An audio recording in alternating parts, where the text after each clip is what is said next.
Hello friends, welcome to my channel. आज की book monk who sold his Ferrari ये एक बहुत ही इंटरेस्टिंग बुक है। ये बुक आपको ज़रूर पढ़नी चाहिए क्योंकि ये बुक में लाइफ की इम्पोर्टेंस क्या है उसके बारे में बताया है। जूलियन एक बहुत ही सक्सेसफुल लॉयर थे जिसने लाइफ में बहुत नाम और पैसे अर्न किए थे। वो बहुत बड़े बड़े केसेस लड़ते थे। उनके पास एक बड़ा सा मेंशन था, एक फेरारी कार भी थी, एक प्राइवेट प्लेन था और ऑलमोस्ट सारी मटेरियलिस्टिक चीज थी। और इतना सब कुछ होने के बाद भी वो कभी सेटिस्फाइड नहीं थे अपनी लाइफ से। उनके पैसे, काम और फेम का क्रेज इतना बढ़ गया था कि वो दिन के 18-18 घंटे काम करते थे। वो उतनी छुट्टी भी नहीं लेते थे और इन्हीं सब रीजंस की वजह से उनकी पर्सनल लाइफ भी खराब हो गई थी। उनकी मैरिज टूट गई थी, फैमिली के साथ भी रिलेशंस खराब हो गए थे।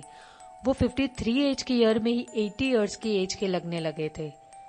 एक दिन जब वो कोर्ट रूम में एक केस लड़ रहे थे तब सडनली उन्हें हार्ट अटैक आ गया और वो वहीं गिर गए। जिसके बाद डॉक्टर्स ने उन्हें वार्न किया कि या तो तुम्हें अपनी जॉब या अपनी लाइफ दोनों में से एक चीज को चुनना होगा। वो सुनकर वो शॉक हो गए क्योंकि बड़े बड़े केसेस जीतने के बाद भी अपनी लाइफ के केसेस में वो हार गए थे।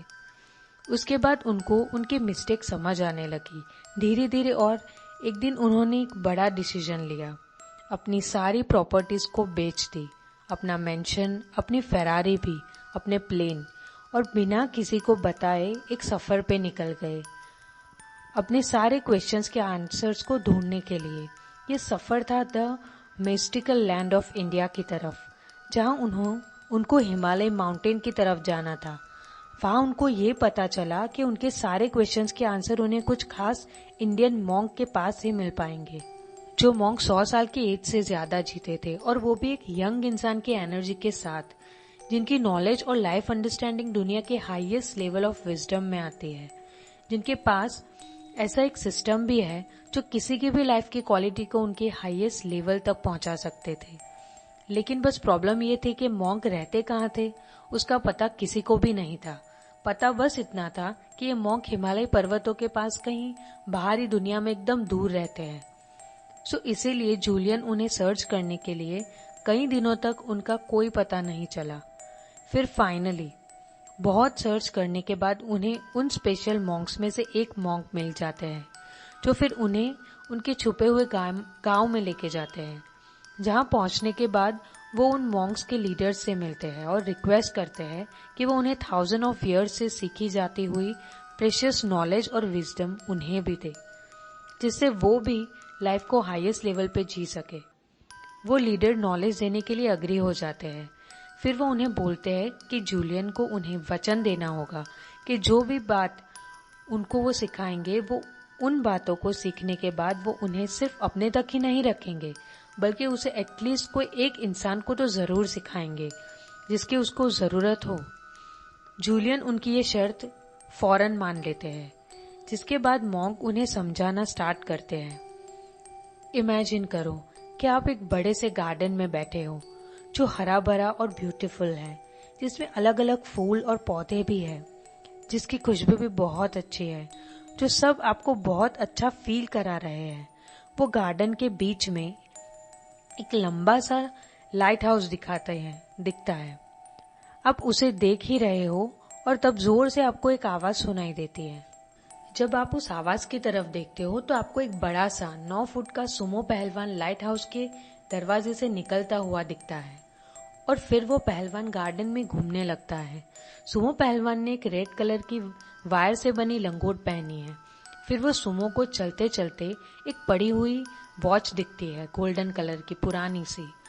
अब वो वॉच को लेने के लिए उसके पास जाने लगता है और तब उसका पैर स्लिप हो जाता है और वो जोर से गिर जाता है। गिरने के बाद ऐसा लगता है कि वो मर गया है, क्योंकि ना तो वो कोई आवाज करता है और ना ही कोई मूवमेंट। और फिर उसे एक बहुत अच्छी फूलों की खुशबू आती है, जिसकी स्मेल सूंघते वो फौरन उठ जाता है। उठने के बाद वो अपनी बाईं तरफ देखता है। उसे एक रास्ता दिखता है जिसके आसपास हजारों और लाखों हीरे लगे होते हैं। वो ये देखकर खुश हो जाता है और उसी रास्ते से इसी जगह जाने लगता है जहां हमेशा के लिए खुशियां मौजूद होती है। ये स्टोरी जूलियन को बहुत अजीब लगती है। तो वो मॉन्क से बोलता है कि आई एम सॉरी, बट ये अजीब सी स्टोरी का मतलब क्या था? उनको समझ नहीं आया। क्या ये कोई मजाक था? मॉन्क ने कहा, नहीं, ये कोई मजाक नहीं है। मैं अपनी सालों की विजडम तुम्हें ये स्टोरी के थ्रू समझाना चाहता हूँ। ये स्टोरी में लाइफ के 7 प्रिंसिपल्स छुपे हैं, जो वो जूलियन को फिर एक्सप्लेन करने लगते हैं। First is the garden. सबसे पहले स्टोरी में आया था गार्डन, जो सिंबलाइज करता है हमारे दिमाग को, क्योंकि हमारा माइंड, हमारा दिमाग एक गार्डन जैसा ही होता है। उसमें अगर आप अच्छे सीड्स डालोगे तो आपको अच्छे फ्रूट्स एंड फ्लावर्स उगते हुए मिलेंगे, जो आपको अच्छा फील कराएंगे। लेकिन अगर आप उसे ऐसे ही छोड़ दोगे या उसमें कचरा एंड नेगेटिव चीजें डालोगे तो वो गार्डन भी एक बीमारी की तरह घर बन जाएगा, जो आपका बुरा ही करेगा, ना कि कुछ अच्छा। सिमिलरली अगर आप अपने दिमाग में अच्छे थॉट्स, पॉजिटिव थिंकिंग और अच्छी चीजें भरोगे, जैसे कि काइंडनेस, एम्पैथी, रिस्पेक्ट को, एक दूसरे के लिए प्यार, तो ये चीज दूसरों से ज्यादा आपको खुश रखते हुए आपकी लाइफ आगे बढ़ाएगी। लेकिन आप ज्यादातर लोगों की तरह अपने माइंड में कचरा भरोगे, जैसे कि रूडनेस, गुस्सा, एक दूसरे के लिए नफरत, तो ये चीज दूसरों से ज्यादा बुरा करने से ज्यादा आपका बुरा करेगी, आपको अनहैप्पी इंसान बनाते हुए लाइफ में आपको कभी आगे नहीं बढ़ने देगी। इसीलिए नेगेटिव न्यूज, नेगेटिव बातों और किसी भी तरह के नेगेटिविटी से दूर ही रहो। Second point is lighthouse. Lighthouse symbolize करता है आपकी लाइफ के गोल को, पर्पस को। जैसे लाइट हाउस एक शिप को सही रास्ते पे चलाते हुए उसको सही डायरेक्शन में पहुंचने में हेल्प करता है, वैसे ही हर इंसान को लाइफ में सही डायरेक्शन में आगे बढ़ने के लिए सही गोल की जरूरत होती है। कोई पर्सन कितना भी अच्छा तीर चलाता हो, लेकिन वो अपने टारगेट को उसी जगह से हटा देगा और अपनी आंखों पे पट्टी बांधकर निशाना लगाएगा, तो शायद ही वो निशाना लग पाएगा। सिमिलरली अगर हमें हमारी लाइफ के टारगेट या पर्पस का पता ही नहीं होता, तो हम लाइफ में कभी कुछ बड़ा नहीं कर पाएंगे। इसीलिए जितना जल्दी हो सके अपने पर्पस या पैशन को सर्च करके अपना सारा फोकस उस पे ही रखो, तो आपको सक्सेसफुल होने के चांसेस बहुत बढ़ जाएंगे। Third point is Sumo wrestler. Sumo present करता है काइजन को।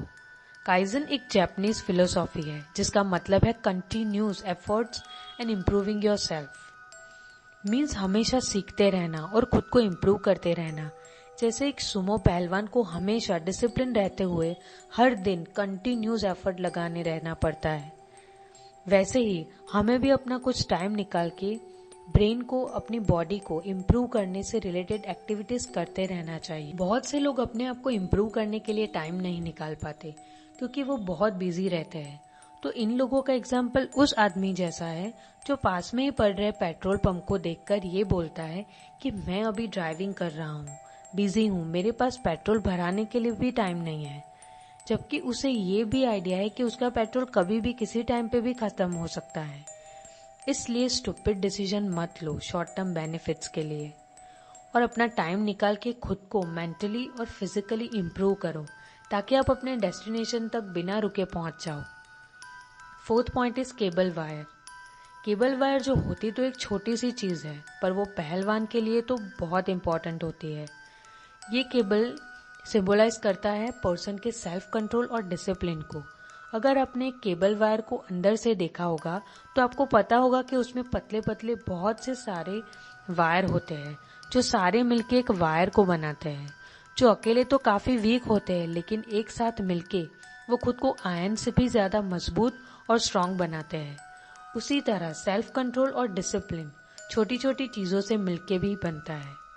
फॉर एग्जाम्पल, कुछ अनहेल्दी खाने से हेल्दी खाने का सेल्फ कंट्रोल, लिफ्ट की जगह सीढ़ियों का यूज करना, कोई फालतू अनयूजफुल वीडियो देखने की जगह किसी अच्छी बुक या बुक का एक पेज पढ़ लेना, देर तक सोने की बजाय थोड़ा जल्दी उठ जाने का डिसिप्लिन, एक्सेट्रा एक्सेट्रा। वैसे तो ये छोटी छोटी चीजें आपको बड़े और जल्दी चेंजेस लाने वाली नहीं लगेगी, लेकिन ये सब छोटे चेंजेस आपकी लाइफ में बड़े चेंजेस लाएगी।